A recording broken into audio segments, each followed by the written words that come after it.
दिल्ली में मुख्यमंत्री है भी और नहीं भी, और जो मुख्यमंत्री नहीं है वो मुख्यमंत्री है भी। दोनों के बीच का द्वंद्व देखते हुए दिल्ली की जनता के मन में कई प्रश्न तो उठ ही रहे थे। अब संवैधानिक व्यवस्थाओं और कानूनी दृष्टि से भी प्रश्न उठने शुरू हो गए। मित्रों, आप सभी जानते हैं कि दिल्ली में मुख्यमंत्री है भी और नहीं भी, और जो मुख्यमंत्री नहीं है वो मुख्यमंत्री है भी। यानी अस्थायी मुख्यमंत्री और एक्चुअल मुख्यमंत्री, दोनों के बीच का द्वंद्व देखते हुए दिल्ली की जनता के मन में कई प्रश्न तो उठ ही रहे थे। अब संवैधानिक व्यवस्थाओं और कानूनी दृष्टि से भी प्रश्न उठने शुरू हो गए। दिल्ली के सो कॉल्ड एक्चुअल मुख्यमंत्री, जो वास्तविक अर्थों में फेटल मुख्यमंत्री साबित हुए हैं, जो नित्य प्रति कार्य करने की बजाय उठकर एक सवाल पूछने लगते हैं, जबकि वो भारत के इतिहास की सबसे शक्तिशाली, संख्या की दृष्टि से सबसे शक्तिशाली सरकार उनके पास है, उसके बाद भी वो सवाल पूछते हैं। मगर आज कुछ बहुत गंभीर प्रश्न इस विषय के ऊपर उठकर खड़े हुए हैं कि जो सीएजी रिपोर्ट्स थी, आपको पता है कि सरकार के आर्थिक आय व्यय का मूल्यांकन CAG, comptroller and auditor general के द्वारा किया जाता है, राज्यों में भी और केंद्र में भी। मगर यह एक बड़ी विचित्र बात है कि स्वघोषित कट्टर ईमानदार एक संवैधानिक व्यवस्था के द्वारा अपने सरकार के कार्यों की आर्थिक समीक्षा को न सिर्फ होने देते नहीं देते, नकारते हैं और सदन के पटल पर रखना नहीं चाहते हैं। और इसलिए दिल्ली हाईकोर्ट ने भी, जो प्राप्त सूचना है मीडिया में, उसके अनुसार दिल्ली हाईकोर्ट ने एक ऑब्जर्वेशन यूज किया है कि Delhi government is dragging its feet, यानी अपने कदम खींच रही है इन प्लेसिंग द सीएजी रिपोर्ट, अर्थात दिल्ली की सरकार सीएजी की रिपोर्ट सदन के पटल पर रखने से कदम पीछे खींच रही है। यह दुर्भाग्यपूर्ण है। The exact word is the Delhi government is dragging its feet in placing the CAG report is unfortunate.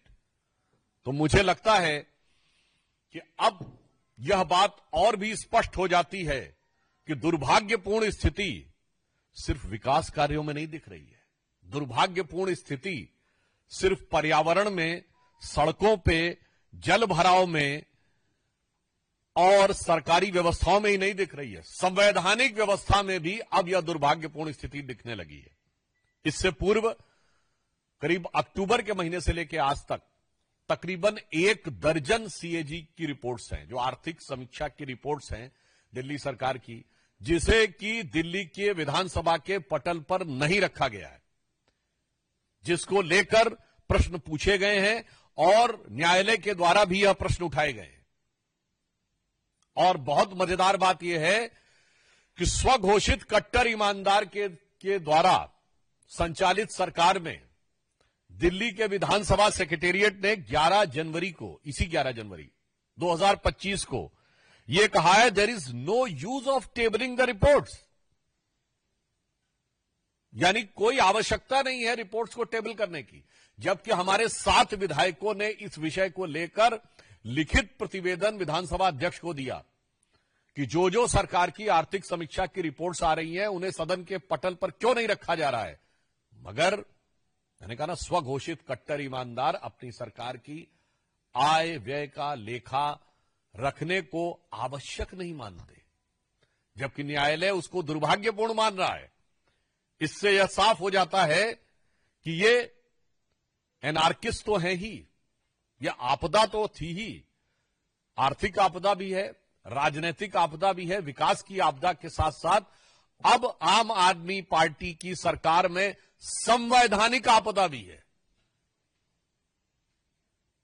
Their anarchist character is now pervading in the constitutional institution and constitutional procedures which are very much required for proper functioning of a government. आप स्वयं सोचिए, यदि सरकार की आर्थिक आय व्यय की समीक्षा को सार्वजनिक ही नहीं करना चाहेगी सरकार, तो क्या यह अपने आप में एक बहुत बड़ी संवैधानिक चुनौती नहीं है? और मजे की बात यह है कि जो अपनी सीएजी रिपोर्ट सदन के पटल पे नहीं रखते, वो हर बात पे आके सवाल पूछते हैं। सरकार आपकी है, मुख्यमंत्री आपकी हैं। वैसे तो मेरे विचार से अस्थायी मुख्यमंत्री नहीं, सरकार ही अस्थायी है, जो कि अब चंद दिनों की मेहमान है। परंतु उसके बाद आप आकर सवाल नहीं पूछते, सवाल ही पूछते रहते हैं, जवाब नहीं देते। चलिए, राजनीतिक जवाब मत दीजिए, वो तो आपकी स्टाइल ऑफ फितरत समझते हैं कि आकर अनेक प्रकार के अनर्गल आरोप और आक्षेप लगाना आम आदमी पार्टी की फितरत है।